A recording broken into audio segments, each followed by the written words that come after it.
सृजनात्मकता और उदार आनंद बचपन की कुंजी हैं। गुरुदेव रविंद्रनाथ टैगोर के इस कथन को आत्मसात करते हुए सृजन और आनंद को यदि शिक्षा से जोड़ दिया जाए तो विद्यार्थियों के लिए शिक्षा प्राप्त करना कितना रोचक हो सकता है। मध्य प्रदेश की सतत एवं व्यापक अधिगम तथा मूल्यांकन यानी continuous and comprehensive learning and evaluation शिक्षण पद्धति शिक्षा की ऐसी ही एक परिकल्पना है जो विगत 6 वर्षों से प्रदेश के स्कूलों में सफलतापूर्वक लागू की गई है। राष्ट्रीय शिक्षा नीति 2020 के आने के बाद अब CCLA शिक्षण पद्धति को इस वर्ष से परिवर्तित स्वरूप के साथ स्कूलों में लागू किया जा रहा है। CCLA के इस नए स्वरूप में विद्यार्थियों के लिए 21st century skills and PISA जैसे अंतर्राष्ट्रीय मानकों का विशेष ध्यान रखा गया है। हमें अगर बच्चों को होलिस्टिकली डेवलप करना है तो हमें उनमें उनके अंदर 21st सेंचुरी लर्निंग स्किल्स जो हैं क्रिएटिविटी, कम्युनिकेशन, क्रिटिकल थिंकिंग और कोलैबोरेटिव लर्निंग, इन स्किल्स को डेवलप करने की आवश्यकता है। इसमें जो इम्पॉर्टेंट चीज़ें हैं वो ये हैं कि साइंटिफिक लिटरेसी हो, फाइनेंशियल लिटरेसी हो, इसके अलावा बच्चे अपने आसपास जो चीज़ें हैं उनसे सीखें। और इसके बाद जो गतिविधियां हैं वो स्कूलों में बराबर हर शनिवार को की जाएं। इसकी मॉनिटरिंग भी हम लोग सतत करेंगे और साल के अंत में आप पाएंगे कि उनके व्यक्तित्व में बहुत अच्छा निखार आया है और आपको खुद बहुत सेटिस्फैक्शन होगा कि आपके छात्र जो हैं वो इतना अच्छा कर पा रहे हैं। भारतीय ज्ञान पद्धति में प्राचीन काल से ही शिक्षा का मूल उद्देश्य व्यक्ति का समग्र विकास रहा है, लेकिन बीते कुछ वर्षों में शिक्षा के नाम पर विद्यार्थियों एवं उनके अभिभावकों में पनपी अंकों की अंधी प्रतिस्पर्धा में ये उद्देश्य कहीं पीछे छूटता जा रहा है। इसे एक कहानी से समझने की कोशिश करते हैं। मोहित अपने परिवार का इकलौता लड़का है जो आज एक प्रतिष्ठित कंपनी में इंटरव्यू के लिए आया है। अंकों के मामले में मोहित का एकेडमिक रिजल्ट बहुत अच्छा रहा है। एकेडमिक अंकों के इस हिसाब से देखा जाए तो आज यहां मोहित का सिलेक्शन होना लगभग तय है। लेकिन ये क्या, मोहित को तो डिस्क्वालीफाई कर दिया गया है। इतने अच्छे एकेडमिक अंकों के बाद भी इंटरव्यू के लिए आए कैंडिडेट्स की परफॉर्मेंस लिस्ट में मोहित का नाम बहुत नीचे आया है और स्कूली मार्कशीट्स में हमेशा अच्छे अंक लाने वाला मोहित आज उदास मन से खाली हाथ जा रहा है। अब सवाल यह है कि ऐसा हुआ क्यों? ऐसा इसलिए हुआ क्योंकि जब मोहित अंदर पहुंचा तो नियोक्ताओं द्वारा उसके सामान्य इंटरव्यू के बाद उसे एक ग्रुप डिस्कशन में बैठाया गया, जहां उसे दिए गए विषय पर दूसरे प्रतिभागियों के साथ त्वरित संवाद करना था। इस पूरी प्रक्रिया को कंपनी के नियोक्ता कैमरे के माध्यम से बारीकी से देख रहे थे और एक एक प्रतिभागी के विभिन्न गुणों को परख रहे थे। वे देख रहे थे कि प्रतिभागियों में कौन सबसे अच्छा श्रोता है, किसके दिए गए विषय के संबंध में अपनी मौलिक सोच है, किसकी संवाद शैली सबसे अच्छी है, कौन अपनी बात को रखने में तर्क के साथ रचनात्मकता का प्रयोग कर रहा है और कौन है जो दूसरों को सुन भी रहा है, अपनी बात रख भी रहा है और सबके साथ तालमेल बनाते हुए संवाद को संचालित भी कर रहा है। यानी नियोक्ता 21वीं सदी में सफलता के लिए आवश्यक माने जाने वाले 4 C's creativity, critical thinking, communication और कोलैबोरेशन के साथ ही प्रतिभागियों की लीडरशिप स्किल जांच रहे थे। लेकिन अच्छे एकेडमिक अंक लाने वाले मोहित की पढ़ाई लिखाई के दौरान इन गुणों की वृद्धि हेतु गतिविधियां नहीं हुई थीं।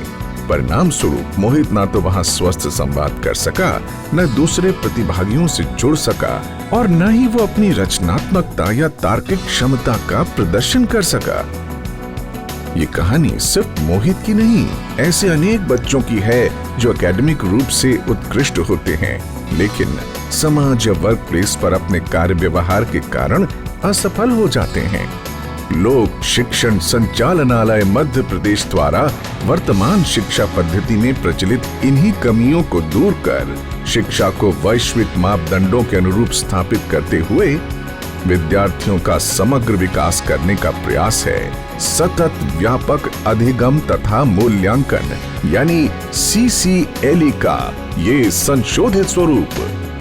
CCLE के विगत अनुभवों और NEP की अपेक्षाओं के अनुरूप हमारे विद्यार्थी 21वीं शताब्दी के लिए आवश्यक 21st सेंचुरी स्किल्स में पारंगत हो सके, इसी बात को दृष्टिगत करते हुए पूर्व के साप्ताहिक क्रियाकलापों में अनेक नई गतिविधियों को जोड़ा गया है।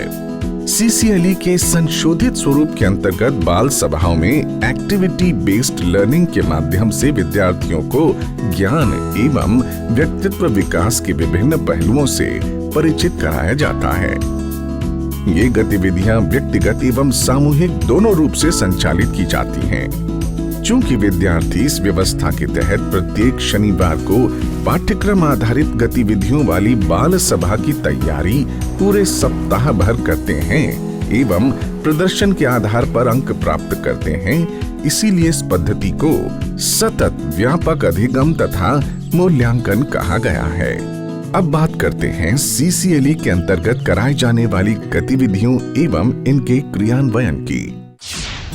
सदन निर्माण। CCLE के तहत सबसे पहले प्रत्येक कक्षा को विद्यार्थियों की संख्या के हिसाब से 4 भागों में बांटते हुए कुल 4 सदन बनाए जाते हैं। सदनों के नाम महापुरुषों, नदियों, पर्वतों आदि के नाम पर रखे जा सकते हैं। प्रत्येक कक्षा में 4 सदनों के 4 नायक एवं 4 सहनायक नियुक्त किए जाते हैं।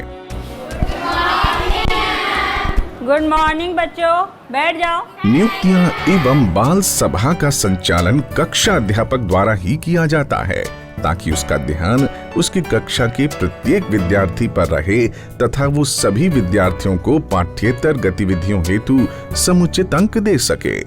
सदनवार प्रतियोगिताओं से बेहतर प्रतिस्पर्धात्मक प्रदर्शन निकल कर आता है। माहवार थीम। बाल सभा में सभी 9 महीनों के लिए 9 थीम्स निर्धारित की गई हैं, जो टेक्स्ट बुक आधारित होंगी। इन्हीं थीम्स के आधार पर विद्यार्थियों को कक्षाध्यापक द्वारा माह के प्रथम गुरुवार को विषय प्रदान किए जाते हैं, जिनके आधार पर विद्यार्थी व्यक्तिगत एवं सदनवार तैयारी आरंभ करते हैं। ये विषय विद्यार्थियों के पाठ्यक्रम पर आधारित होते हैं। बाल सभा की साप्ताहिक गतिविधियां। राष्ट्रीय शिक्षा नीति में शिक्षा का उद्देश्य विद्यार्थी को केवल एकेडमिक ज्ञान देना ही नहीं, बल्कि उसका सर्वांगीण विकास करते हुए उसे शिक्षा के वैश्विक मापदंडों से जोड़ना भी है। 21st सेंचुरी के लिए आवश्यक कौशलों के आधार पर बाल सभा की साप्ताहिक गतिविधियों का वर्गीकरण किया गया है। प्रत्येक माह के 4 सप्ताहों के लिए क्रमशः लेखन कौशल, वक्तत्व कौशल, प्रश्नोत्तरी कौशल एवं दृश्य व प्रदर्शन कला पर आधारित प्रतियोगिताएं की जाती हैं। लेखन कौशल। लेखन कौशल के अंतर्गत विद्यार्थियों से निबंध लेखन, आर्टिकल राइटिंग, कविता कहानी लेखन एवं ड्रामा स्क्रिप्ट लेखन जैसी गतिविधियां कराई जाती हैं। इन गतिविधियों में सहभागिता के लिए सामग्री कलेक्ट करने के दौरान विद्यार्थी रचनात्मक तरीके से सोचता है, साथियों, शिक्षकों एवं परिजनों से संवाद करता है, विषय के बारे में गहन चिंतन करता है, साथ ही परस्पर सहयोग लेता एवं देता है, जिससे विद्यार्थी में 21वीं शताब्दी के लिए आवश्यक कौशलों का विकास होता है। वक्तृत्व कौशल। माह के दूसरे शनिवार को दिए गए विषय पर बोलने की स्पर्धा रखी जाती है। इसमें विद्यार्थी से तात्कालिक भाषण, कहानी वाचन एवं वाद विवाद जैसी गतिविधियां कराई जाती हैं। इन गतिविधियों के द्वारा विद्यार्थी में अपनी बात को सही व सारगर्भित तरीके से रखने का कौशल विकसित होता है। पब्लिक स्पीकिंग का डर खत्म होता है, आत्मविश्वास आता है। साथ ही सार्वजनिक मंचों पर अपनी विचार अभिव्यक्ति की कला का भी विकास होता है। प्रश्नोत्तरी कौशल। माह के तीसरे सप्ताह में प्रश्नोत्तरी कौशल या क्विज गतिविधि का आयोजन किया जाता है। ये गतिविधि सदनवार होती है। प्रश्नोत्तरी कौशल के अंतर्गत विद्यार्थी सदनों को पूर्व निर्धारित थीम पर विषय दिए जाते हैं। जिसकी तैयारी करके वे शनिवार को स्पर्धा में भाग लेते हैं। इस गतिविधि के अंतर्गत विद्यार्थियों द्वारा अपने सदन को जिताने के लिए अधिक से अधिक प्रश्नों के सही जवाब देने की कोशिश की जाती है। गतिविधि से जहां विद्यार्थियों में प्रश्न पूछने की कला का विकास होता है, तो वहीं सदन को जिताने के लिए किए गए सामूहिक प्रयास से उनमें टीम भावना का गुण भी आता है। विद्यार्थियों में पाठ्यक्रम से आगे बढ़कर नए नए विषयों को जानने समझने की रुचि भी जागृत होती है। दृश्य एवं प्रदर्शन कला। माह के अंतिम शनिवार को प्रदर्शन कलाओं से संबंधित गतिविधि का संचालन किया जाता है। इसमें माह की थीम के अनुसार विद्यार्थी नाटक, चित्रकला, गायन, नृत्य जैसी विभिन्न विधाओं का प्रदर्शन करते हैं। इस तरह की गतिविधियों से विद्यार्थियों में रचनात्मकता, कल्पनाशीलता, बेहतर अभिव्यक्ति और टीम वर्क जैसे गुणों का विकास होता है।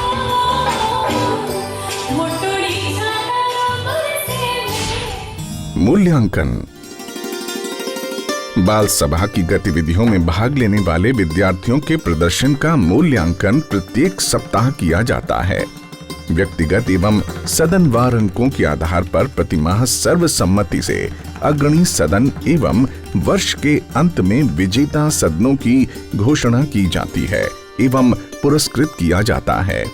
साथ ही व्यक्तिगत स्पर्धा में अधिकतम अंक प्राप्त करने वाले सभी सदनों के 10% विद्यार्थियों को भी पुरस्कृत किया जाता है। स्कूली शिक्षा सिर्फ रटंत न होकर उद्देश्यपरक बने एवं विद्यार्थी किताबी ज्ञान के साथ ही व्यावहारिक ज्ञान प्राप्त कर 21वीं शताब्दी के अनुसार आने वाले जीवन के लिए तैयार हो सकें। इसी उद्देश्य के साथ लोक शिक्षण संचालनालय मध्य प्रदेश CCLE की इस उत्कृष्ट अवधारणा को मूर्त रूप देने जा रहा है। इस प्रशिक्षण में आए हुए सभी टीचर्स से जिला शिक्षा अधिकारी, प्रिंसिपल सबसे अनुरोध है कि इस ट्रेनिंग में एक्टिवली पार्टिसिपेट करें, क्योंकि अगर आप ट्रेनिंग ठीक से लेंगे और जो आपको यहाँ बताया जा रहा है तो वो बच्चों तक ठीक से ट्रांसमिट होगा, तो हमारा ट्रेनिंग सफल होगा। जैसा कि कहा जाता है कि शिक्षक सभ्य समाज के निर्माता होते हैं, इसलिए राष्ट्र निर्माण में आप शिक्षकों की भूमिका सर्वोपरि है। मध्य प्रदेश सरकार एवं लोक शिक्षण संचालनालय को आप सब पर पूरा विश्वास है कि आप इस कार्य को अपनी सर्वोच्च प्राथमिकता मानेंगे और विद्यार्थियों का सर्वांगीण विकास करते हुए राष्ट्र निर्माण में अपनी महत्वपूर्ण भूमिका का निर्वहन करेंगे।